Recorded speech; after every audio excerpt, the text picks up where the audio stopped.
Good evening, folks. Welcome to FMA Discussion. This is episode 260, and tonight we have Guro Minh on, who is under Tuhon Phil, Gamma, and we're going to hear his story and what he's got to share. And I have so lucky co-host Martin, who is just incredible questions. So we're going to get to it. I'm going to bring these guys up now. If you have questions that perhaps you didn't send in, you want to put them on the right in the comment section, we will by sure get to them. All right, and here we go.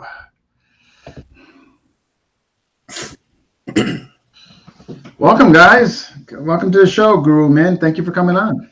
Thank you. Honored and very, it's a pleasure to be here. Thank you very much. I tell you what, Martin here spoke highly of you. He says you're somebody we should get on, and I think Martin's previous guests were stellar. So when Martin makes a suggestion, I'm all in. And folks, Martin knows Minh pretty well. So tonight, Martin is going to be leading this interview, and I'm going to, chip in here and there. So Martin, and thank you, Martin, for doing this too, by the way.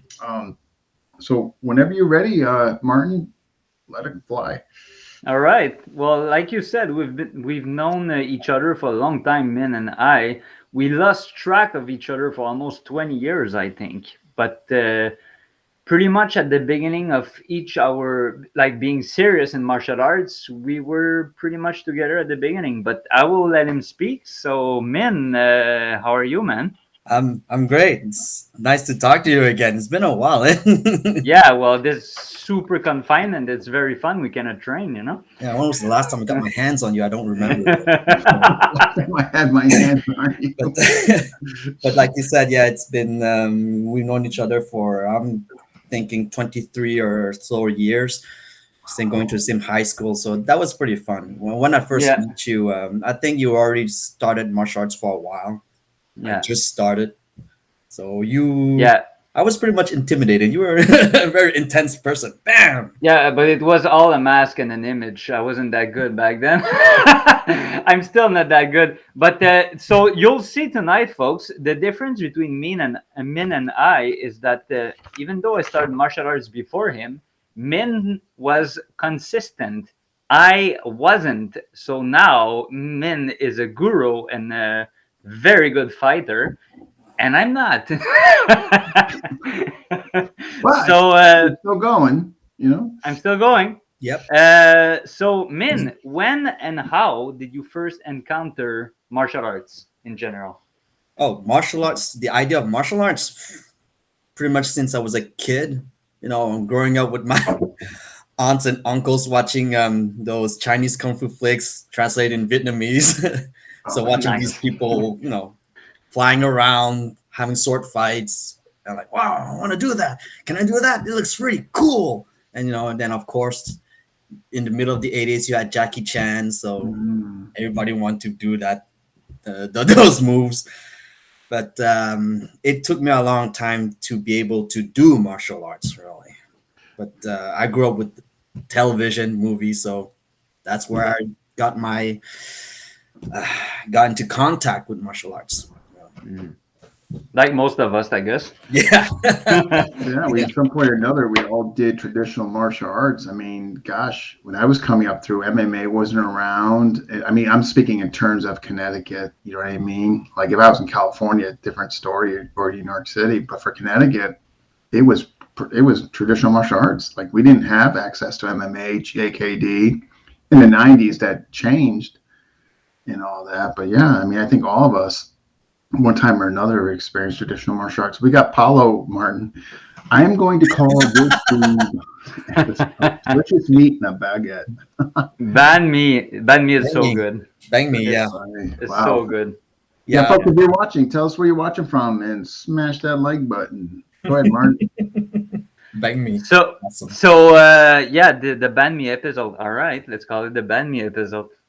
So, when did you start training martial arts for the first time? And which style was it at the beginning? I remember the month and the year, but not the day. But I can say that it was back in September 2000. Thing is, my older brother, and I, we finally convinced. I don't know what magic he used, but convinced my parents that we can, try martial arts. And we were looking for martial arts. We were looking for Vietnamese martial arts, actually, something from our roots. And then my brother said, "You know what? I found something. Let's try Jeet Kune Do." I'm like, what's Jeet Kune Do? I'm like, well, it's a concept, it's a method that was invented by Bruce Lee. And I was like, who's Bruce Lee? He's not Jackie Chan. And yeah, I admit I didn't know who Bruce Lee was, and I knew more Jackie Chan than Bruce Lee. But Shame on you! Shame on I you! know. But it was Blasphemous. finally at age 16, 17, I started in the South Shore in Montreal in a small club that was teaching Jeet Kune Do. The teacher has a strong basis in Wing Chun, and he went into Jeet Kune Do. So that's where my brother and we started. So yeah, and Cool. I was still in high school. Now I got really sucked into it. It almost become oh my god, Bruce Lee is awesome, oh my god, blah blah blah. And then I start watching all the Bruce Lee movies and I did everything.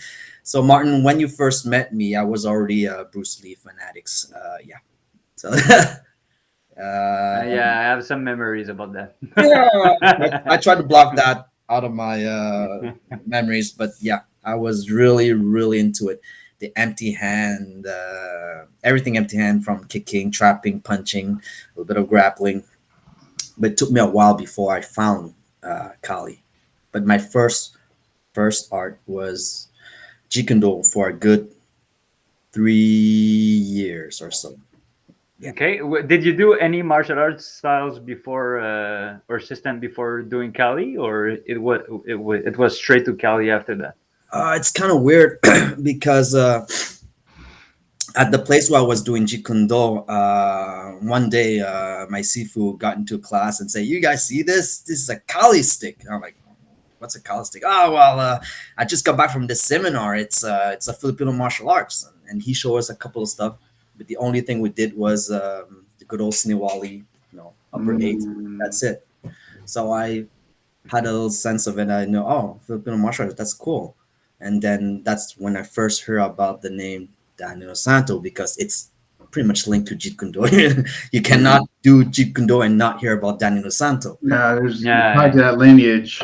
Yeah. Unless you're under Ted Wong. I mean, you're directly, you're going to be tied to Dan and Asante. Yeah. Actually, my teacher was more from the lineage of Ted Wong. Oh, And awesome. yet he had to talk about Kali, and I saw those sticks, and it took me a while. No, I said, nah, Jeet Kune Do for life. That's the only thing I want to do. So, it took me a while to find Kali, really. And when I went to university, I went far from Montreal.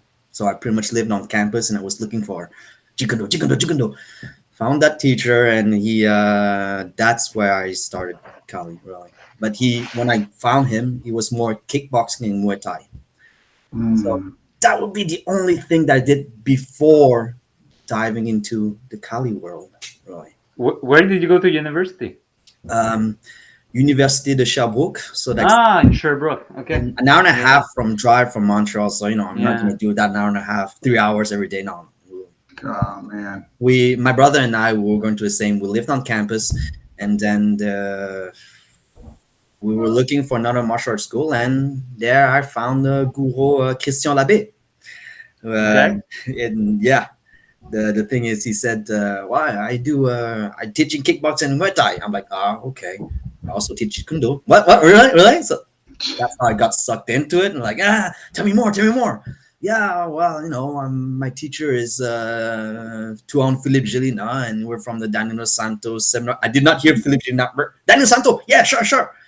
Again, at that time, I do not know the name Philippe Gélina, and I didn't know he was in Montreal. I'm gonna catch some flack for this when he gets back here, but yeah, my first Kali teacher was actually a student from Tuhon Phil in Sherbrooke. Okay. I went mostly to his classes for the kickboxing and Muay Thai on campus, and at his private gym for the Jeet Kune Do.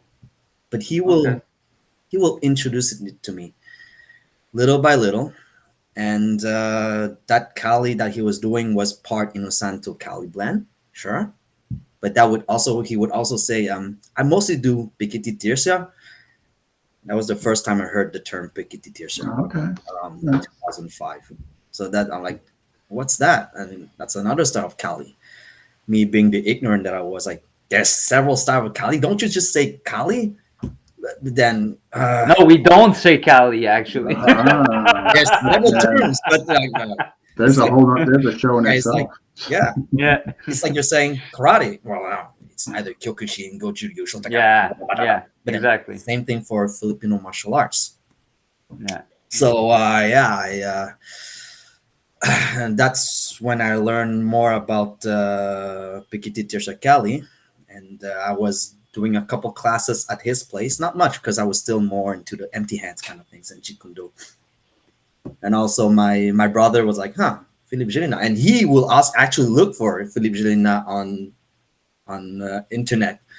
And then my brother said, you better come and see this, man. So I looked at the website, like, and then my jaw went, Gah! Look at all the achievement that Tuhon Phil has done over the years, what he represented in let alone Montreal. I'm talking about Canada. I'm like, Yeah. I'm gonna go see Stellar that. background for sure. Yeah, all the background and the baggage that he had, it's freaking crazy. Mm. And so after that, I started, I think Guro Christian Labbé saw my sudden interest in Cali. Yeah, tell me more, And he also say when you go to Montreal, you should probably have a look at the Gamma, the Gina Academy of Mixed Martial Arts. It's in downtown Montreal. Like, really? What the hell? So I don't know. It seems I learned that right in the city where I grew up in, there was this phenomenal martial arts. It's crazy because I do not do my due diligence. I didn't do research. My brother, I leave that to my older brother who was doing all that stuff. So yeah, but Wow. it So was crazy because I stay on campus for my session, my studies term, and then it alternates between studying classes and then internship and classes internship. It goes like that back and forth. So I made tremendous efforts to find internships in Montreal because they couldn't send me anywhere. So I would go to Montreal and then I would go to the Gamma Academy. But also, even before that, the first time I stepped into Gamma was actually for a Daniel Santos seminar. Okay. Oh wow. And my brothers and I, we were starstruck. It was crazy. I couldn't say anything when he entered. He entered the room, and we were both like, Yeah, for sure. Being fans of Bruce Lee, I mean, yes, Yeah, it's overwhelming. it is so overwhelming. The 2 days passed so fast. Yeah. We took a picture with him, and he, my brother, me, and Tuhon Dan right in the middle, and he would put his hand on my shoulder, and my brother's like this, and we're both like, remember, we should never wash this ever again. Never washed that shirt. Of course, we washed it, but that kind of mesmerized, and we were starstruck. And after that, I also saw Tuhon Phil for the first time, but I think maybe because I'm usually a very discreet person. I stay in the corner of the room. I don't say anything, and I don't think he saw me really. But every now and then I would come back to the Gamma facility doing Jeet Kune Do and Cali, then back to Sherbrooke, back and forth. So that's pretty much how I started FMA. A little bit Pikiti, Tirsa, and Inosanto blend a little bit together, almost in equal measure, but. Martin, I don't know if you have this question, Martin. If you do, then just stop me and you can ask it. But what were you like? So in other words, you started out with JKD and all that, and then you're slowly getting introduced to FMA. What were some of the noticeable differences or takeaways going from basically an empty hand system? Now you're into these weapons. Was it a difficult transition? What stuck out like to you?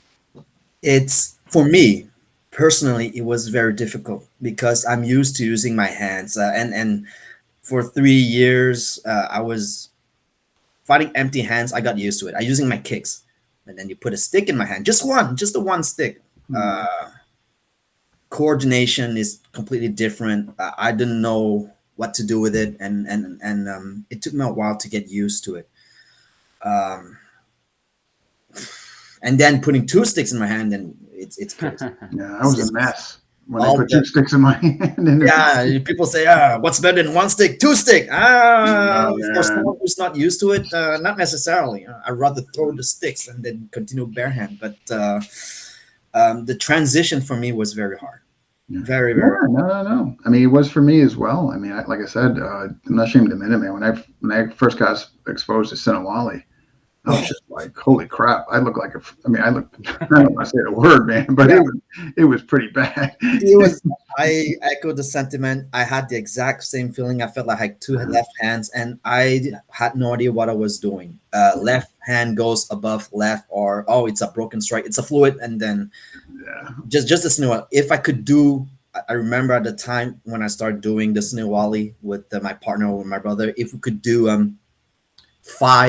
at least five back and forth, we're super happy. We're doing it. Yeah, without interruptions or missing a beat or hitting the wrong same stick. rhythm, like a metronome, pop, pop, tap, tap, tap, and not stopping. Like five full ones. Yeah, that's good. Let's try to get to 10. 10. Oh, you're not serious. And it's but Yeah, and because then- Dean, for you, Dean, it was pretty much the same thing, right? You first started with Jeet Kune Do, if I'm not mistaken, and then you Yeah, switched to Kali. Actually, yeah, but you know what I was doing at the same time when I was doing Jeet Kune Do? And at the time, it didn't really resonate to me like, wow, this is so unique. I should really be relishing this moment. Was Kun Tao. So I was doing JKD Kun Tao, and I was like, and I saw, and it's so funny, the place I was going to, I would see them do all that other stuff, the sticks stuff and all that. But I was just like, well, Kun Tao, this is really just pure great self-defense. Well, I got the best kickboxing science, JKD. What do I need that stuff for? But then I forget what happened. I think, you know what? It was actually by mistake. I went to a class thinking it was something else, and it turned out it was a Kali class. And he just happened to do knife. The knife, yeah. I remember you said that. It was just pure coincidence. Like nothing was planned and done. Like I would like from that point on, I just been immersed with knife. And this is 1996. Yeah. 1996. Wow. That's your first immersion into knife work Kali, huh? That was, and then I mean now it's pretty much a steady diet, but I don't do the 2-on-1 anymore because it sucks, and I swore to GM Pogi I would not do the 2-on-1 anymore. So but don't ask me about the 2-on-1 because it's Understood. Wow. So Min, so basically the two systems of FMA to this day that you practice are pretty much 50-50 Inosanto blend and PTK? Not to this day. I would say that when I first started with the Guro Christian Labbé, it was pretty much 50-50 for the first maybe year. And then I somehow, from my recollection of it, it feels like the PTK portion got more and more of it. How do I say this? If I look at my notes, it felt more PTK at the end because I think he knew that I was going to see Tuhon Phil, and then and by time if I can say, when I got back to Montreal after my studies and started Kali over there, at that time it was maybe more 60-70% Kali, 30% no, I mean 75%, 70-75% Pikiti, and the rest is Inosanto Kali, I would say. So and even now today it's very disproportionate. I am really thrown into the PTK, and I think right now I would do like 90% PTK and 10% Inosanto. at Gamma, and that's because one of the senior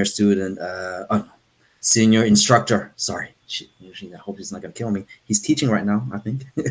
But there are times when you feel like doing. He said, "Let's do a little bit of Inosanto Kali. Let's do the empty hand stuff. Then we'll do it." You know. Okay, okay, Uh, I see. What we train is really, really, really for PTK. A lot of it. Okay, what would you say are the main strong points or advantages of each system? All right, I'm very biased. Okay, so That's okay. really sorry I about didn't. I didn't ask you to be objective. Yeah. okay. And bear in mind that the Innocente Kelly I don't do that much, but the PTK I think its main advantage or something that's really really that for me it seems obvious is the emphasis on the footwork, be it close range or long range, and the blade knife work. Oof. It's I would say for me it's their strong point. The structure also is something. It's very well organized, and but for me the first thing to work on, and that's really really really important, is the footwork. Get Always out of the comes back way. to the Oh, yeah, man. footwork. That's what Yeah. PT you'd be moving your feet, man. Yeah, move your feet to get out of the way, and that have saved me up till now for any of the fights really. So I try to keep that in mind. First thing to do is get out of the way, and Mm. Kitty Tirsha has helped me for that. So I would Mm. say that's the main advantage, strong points, however you want to put it. Regarding the Inusanto Kali blend, the advantage, I think it's in the teaching methodology for me, because the way it was presented to me at the Gamma when it was taught, and also during the seminar that when Guru Dan would be at Gamma, it's simple is not the right word, but it's easy to understand. It's if you look at the way it present, you can start with one stick and you can have it's divided into your elevations. You got your basic strike for your all your downward strike, downward diagonal. Then after that, your upward diagonal. Then after that, you got your jab. And you got your loops. You got your flat eight, which is pretty much horizontal, horizontal, horizontal. Your loop is like a horizontal and a diagonal, horizontal, diagonal, high loop, mid loop, low loop. That's with just one hand. And then after that, you can start building up on that, building on the variation for high, mid, low. So, and then after that, when you work with the two sticks, you can work any of the fluid or broken strikes in work or backhand on both. You can hit twice the same hand and hit with the other one. And then the matrix of possibilities is really, really huge. Uh, hey, Sean. Woof. And speaking of which, Sean's guru Sean Zergo was there, and his students were there too. And I think he mentioned that one of his students made a table, a matrix of all the possibilities for anything inward or backhand strikes, two sticks. I don't remember the numbers, but apparently I don't know what. It must have been phenomenal, really. Dwight Woods figured it out. Like and I wouldn't remember this until you brought it up, but like he came out just exponentially and figured out just all, the patterns and all that based on high, low, medium, back inward, backhand. And I think, I don't want to misquote him, but I know it was like, I think like over 1,000 or something like that. It was just some crazy number. Yeah. And like left, right, high, middle, low. And I mean, it was just incredible the way it just exponentially just, blew up depending on all that. But I'm going to have to ask him now because I'm curious, but it was some crazy number though. I just remember it just being like, wow. And although the possibility is big, you work with the two sticks or the single sticks long enough and you will find your favorite combination anyway. And I like the way Guru Dan and my instructor presented it to me, is that you can work, with the lead hand, you can go high, low, high, and then you put in the second hand for you work by motif really, and then from that huge matrix of seemingly infinite possibilities, but come on, it's got to be finite. You find the ones that speaks the most to you. I think it's just the way that's been not simplified but presented, that you can build it up on your own. You work the drills in the class. So really, I think the main advantage of Santa Cali for me is how you can get to play with it and make it your own. So the teaching curriculum allows you to really express yourself Yeah, through the style. yeah, I do think so. It's my feeling. Mhm. Could be Maybe different for other people too, but maybe it's because there's some Jeet Kune Do infused in it. I wouldn't be surprised. Yeah, like, you know, Anasazi blend was my first one I did years ago. And there's, yeah, I mean, a fusion of that for, I mean, as far as the teaching methodology or what, you know, or how to teach, I mean, I know that, but definitely, to me, you know, for me, it was like a good building block system. You know what I mean? Like it didn't go deep into any particular. I mean, because you got to remember something, man. The blend is like, I mean, heavily Pikiti. I mean, you got Heron, you got Regino Illustrisimo's fusion in there, you know, and Cabales, you know, and things changed depending on the decade what he was doing. You know what I mean? So depending on what decade you were in the academy or you were training, you know, sound blend via, you know, seminars at the camps, what have you. You know, like if you look at the 70 guys compared to the guys now, I mean, you see the, you know, you see the contrast. But for me, it was a good assembly of the building blocks. Yeah, You know? I think you coined that term, the building blocks. It speaks a lot to me, and it does certainly feel like that. Yeah. You just pretty much customize your own arsenal. Yeah, like he gives it to you, and it's up to you essentially to do what you want. Now, if you want to be a assembly line and just take it what he gave you and don't really take it apart, you know, put it back together and all that, I mean, that's fine. You know, but he's giving it to you, you know, on a plate, you know, the way Burton would, you know, and out that, and it's like up to you, you know. What do you want to do with it? You know what I mean? So, Yeah, so that's why I really like it. It's by making it your own. You blend it to yourself, to your own preferences. So That's Jeet Kune Do, guys. Jeet Kune Kali, I guess. I don't know. It's not yeah. nice. But yeah. Cool. Speaking of curriculum, uh, I got a peek of your notes, man, that you take. When did I when? You send me on just on Sabayan. You copy me Oh. your notes, and oh my god, man! I mean, for me, taking notes, I know the action of taking notes is important for me. I remember more, and when I reread them the same day or the day after, this is when there's less chance that I will forget something for each class. But I struggle so much to take good notes, and when I'm trying to transcribe them in on the computer, sometimes it's like I just can't do it because your notes are amazing. Can you tell us how Thank you. you take your notes? Because I've been blown away by your notes, man. Taking notes. There are some advantages and disadvantages writing them down on the computer, and I would say that the best way to take notes is, in this day and age, use your phone, take a video, and as you do the movement, do it in slow motion and narrate what's going on. And the thing is, I copy the way I write my notes. I copy a lot my instructors. Mandala Tony Chana. He used cue words, or don't know. He would say side step to the left, use your left forearm here, and then but a little more precise than what I'm doing right now. But those videos, take videos, and after that you can transcribe them using as less words as possible, and just use the just strict necessary terms, and you can have them by steps also. If you do it for a form, that's easy, boom, boom, step two.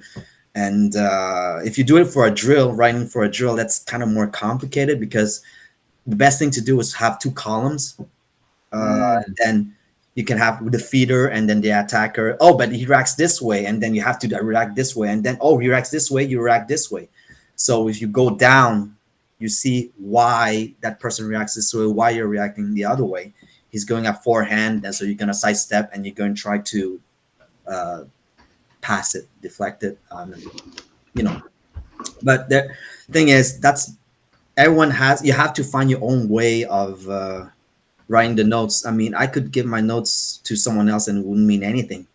I could try to go through your way of wording that makes sense to you, but none doesn't necessarily make sense to me. So, Do you put your notes like by categories, or is it by dates that you wrote them? Oh no, You know, not by like dates. Never by dates. I'm gonna get lost.